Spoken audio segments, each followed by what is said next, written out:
Hallo meine lieben Freunde, hier ist wieder Michael Grant mit Klartext. Heute zu dem Thema Adolf Hitler im Urteil seiner Vorgesetzten. Nein, es hat nichts damit zu tun, Hitler zu verherrlichen. Es hat damit zu tun, die Geschichte objektiv zu beschreiben. Und viele meiner Kritiker kennen den Begriff objektiv nicht, weil sie schon so gehirngewaschen sind, dass sie keine Objektivität mehr zulassen. Also ich beschönige nichts, ich dämonisiere aber auch nichts, sondern ich will einfach die, die objektive Wahrheit. Unser Geschichtsprofessor Guido Knopp, auf den ich schon öfters eingegangen bin, beschreibt Hitler als einen weltfremden Wirrkopf, einen seltsamen Kameraden, der sich beim Gehen schwer tat und nur unbeholfen stehen konnte, ein von Ich-Kult getriebener Mensch mit einem manischen Zwang zur Selbstdarstellung. Politisch korrekter Nonsens oder Fakt? Was und wie beurteilten Hitlers Kameraden und seine unmittelbaren Vorgesetzten dessen Fähigkeiten, seinen Charakter, seine Moral, Mut und die Kampfkameradschaft? Hier die Fakten, die abseits der Koppschen Geschichtsverdrehung existieren. Zeuge 1, Soldat Michael Schlehuber, der Sozialdemokrat Schlehuber machte im März 1932 als Zeuge im Verleumdungsprozess Adolf Hitlers gegen die Hamburger Zeitschrift Echo der Woche folgende Aussage, ich zitiere: Ich habe Hitler als einen guten Soldaten und tadellosen Kameraden kennengelernt. Ich habe nie beobachtet, dass Hitler sich irgendwie vom Dienst gedrückt oder der Gefahr entzogen hätte.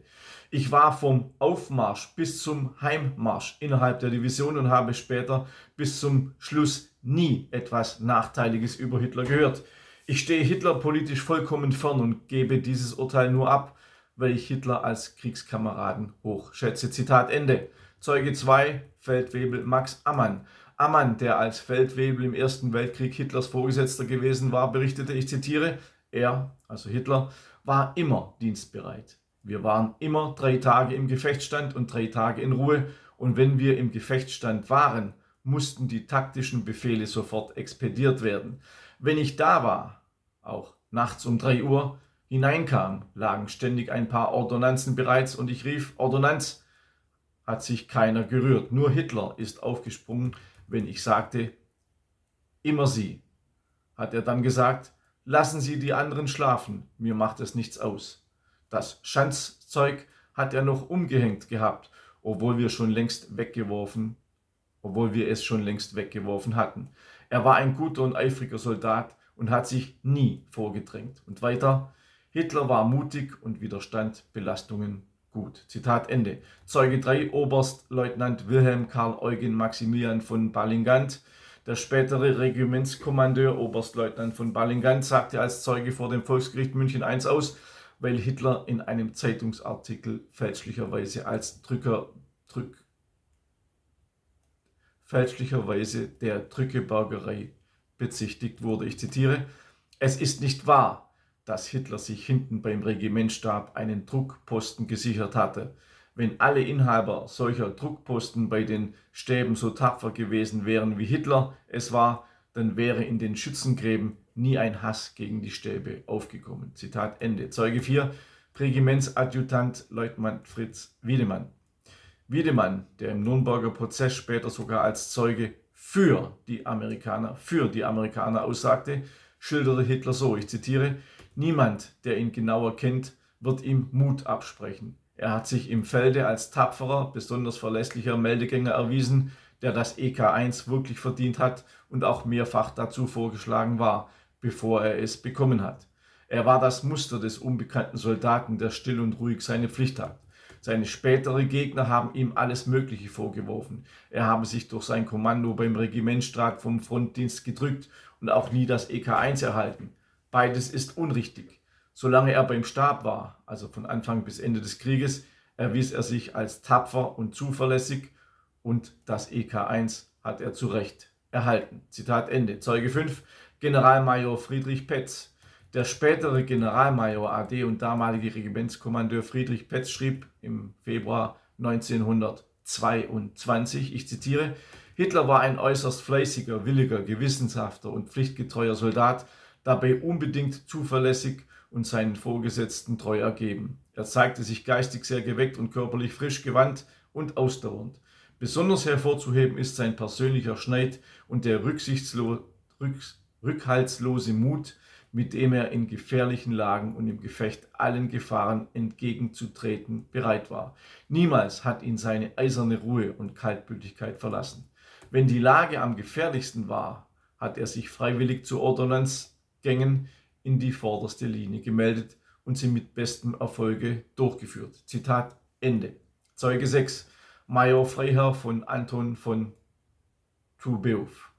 Freiherr Anton von Tubeuf, der Hitlers Regiment RIR 16 vom 23. April 1917 bis zum 26. Juli 1918 befehligte, stellte ihm ebenfalls ein gutes Zeugnis aus. Er sagte, ich zitiere, Adolf Hitler hat sich in der Zeit von April 1917 bis August 1918 in meinem Regimentsstab, Bayerische Infanterieregiment 16, als Ordonnanz außerordentlich bewährt. Unermüdlich, dienst- und hilfsbereit gab er keinen Grund und keine Lage, in der er sich nicht stets freiwillig gemeldet hätte, zu den schwierigsten, mühevollsten und gefährlichsten Aufträgen, immer bereit, für andere und für sein Vaterland Ruhe und Leben zu opfern.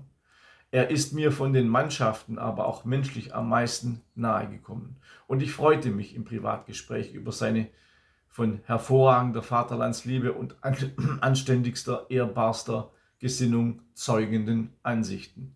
Meine herzlichen Wünsche begleiteten ihn für sein Leben. Zitat Ende. Zeuge 7. Stellvertretender Regimentskommandeur Freiherr von Godin. Freiherr von Godin schlug Hitler in seiner Meldung vom 31. Juli 1918 an den Kommandeur der 12. Reserveinfanterie zur Verleihung des Eisernen Kreuzes erster Klasse vor. Er schrieb, Hitler ist seit Ausmarsch im Regiment und hat sich in allen mitgemachten Gefechten glänzend bewährt. Als Meldegänger leistete er sowohl im Stellungskrieg als auch im Bewegungskrieg Vorbildliches an Kaltblütigkeit und Schneid und war stets freiwillig bereit, Meldungen in die schwierigsten Lage unter größter Lebensgefahr durchzubringen. Nach Abreißen aller Verbindungen in schwierigsten Gefechtslagen war es der unermüdlichen und opferbereiten Tätigkeit des Hitlers zu verdanken, dass wichtige Meldungen trotz aller Schwierigkeiten durchdringen konnten. Hitler erhielt das EK2 für tapferes Verhalten in der Schlacht von Wysschaty am 2.2.14. Ich halte Hitler für vollenswürdig zur Auszeichnung mit dem EK1. Zitat Ende. Zeuge 8. Regierungsrat Teddy, Bayerisches Kriegsarchiv. Regierungsrat Teddy vom Bayerischen Kriegsarchiv an das Bayerische Innenministerium am 13. Oktober 1924. Der Stammrollenauszug Hitlers zeigt rein objektiv das Bild eines tapferen, braven Soldaten, der zweimal verwundet oder gaskrank den Krieg von Anfang bis Ende bei einer Großkampftruppe mitmachte und sich dabei hohe Auszeichnungen EK1 als Gefreiter erworben hat. Zitat Ende. Zahlreiche Erlebniszeugen, ob Vorgesetzte oder Kameraden, beurteilten Hitler im Gegensatz zu Guido Knopp und Co. als zuverlässigen, pflichtbewussten und hilfsbereiten Kameraden, als einen guten Soldaten, der selbst gern Soldat gewesen ist.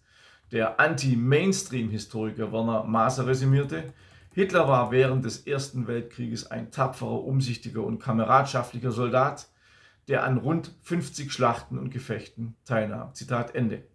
Alle Anzeichen sprechen also dafür, dass Hitler ein engagierter und gewissenhafter Soldat gewesen ist, von dem es nicht an Kampfesmut mangelte.